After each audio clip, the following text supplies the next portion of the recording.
23 मार्च 1931 भारत के स्वतंत्रता संग्राम का वह दिन जिसे इतिहास कभी नहीं भूल सकता। लेकिन इस दिन से पहले की रात यानी 22 मार्च 1931 की रात सिर्फ एक तारीख नहीं थी। वह एक ऐसी रात थी जिसमें साहस, त्याग, देशभक्ति और अद्भुत मानसिक शक्ति की कहानी छिपी थी। लाहौर सेंट्रल जेल की दीवारें उस रात कुछ अलग ही महसूस कर रही थीं।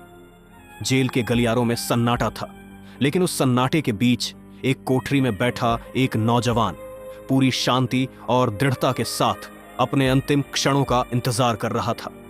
वह नौजवान था भगत सिंह। भगत सिंह, राजगुरु और सुखदेव को ब्रिटिश सरकार ने फांसी की सजा सुनाई थी। पूरे देश में उनके लिए दया याचिका की मांग उठ रही थी। लाखों लोग चाहते थे कि उनकी सजा माफ कर दी जाए, लेकिन ब्रिटिश सरकार ने कोई नरमी नहीं दिखाई।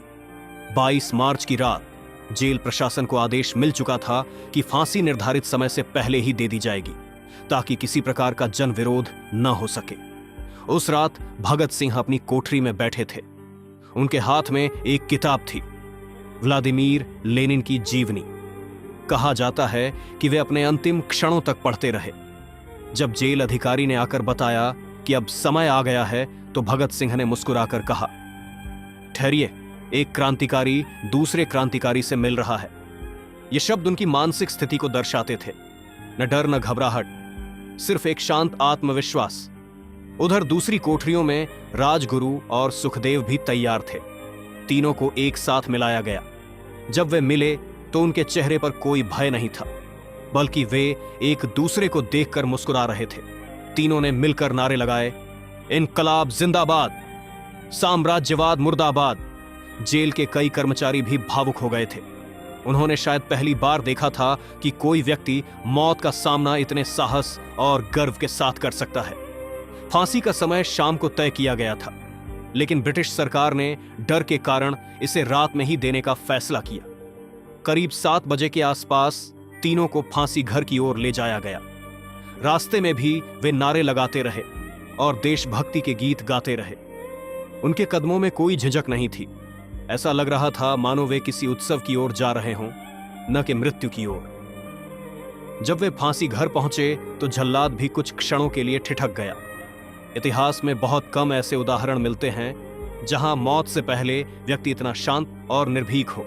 कहा जाता है कि भगत सिंह ने फांसी से पहले कहा, आप भाग्यशाली हैं कि आप देख रहे हैं कि भारतीय क्रांतिकारी अपने देश के लिए कैसे हंसते हंसते जान देते हैं। इसके बाद तीनों ने एक साथ नारा लगाया, इनकलाब जिंदाबाद। और कुछ ही क्षणों बाद भारत ने अपने 3 वीर सपूत खो दिए। लेकिन कहानी यहीं खत्म नहीं होती। ब्रिटिश सरकार को डर था कि यदि लोगों को इसकी जानकारी मिल गई तो भारी विरोध हो सकता है। इसलिए रात में ही उनके शवों को गुप्त रूप से जेल से बाहर ले जाया गया और फिरोजपुर के पास सतलुज नदी के किनारे उनका अंतिम संस्कार कर दिया गया। लेकिन सच्चाई छिप नहीं सकी।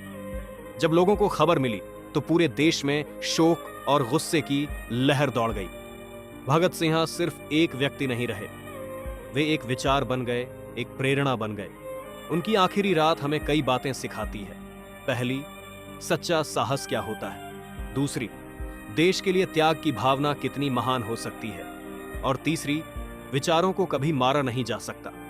भगत सिंह केवल 23 साल के थे, लेकिन उनकी सोच अपने समय से बहुत आगे थी। वे सिर्फ आजादी ही नहीं चाहते थे, बल्कि एक ऐसा भारत चाहते थे जहां समानता, शिक्षा और न्याय हो।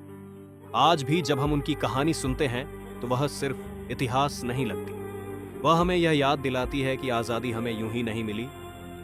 इसके लिए लाखों लोगों ने अपना सब कुछ कुर्बान किया। 23 मार्च को आज भी पूरे भारत में शहीद दिवस के रूप में मनाया जाता है। ये दिन हमें उनके साहस और बलिदान को याद करने का अवसर देता है। अंत में भगत सिंह की आखिरी रात सिर्फ मौत की कहानी नहीं है, ये एक विचार की जीत की कहानी है। ये उस विश्वास की कहानी है कि जब इरादे मजबूत हों तो इंसान मौत से भी बड़ा हो जाता है। वह रात खत्म हो गई थी, लेकिन उस रात पैदा हुई प्रेरणा आज भी जिंदा है। और शायद इसलिए आज भी जब कोई देशभक्ति की बात करता है तो एक आवाज जरूर सुनाई देती है, इनकलाब जिंदाबाद।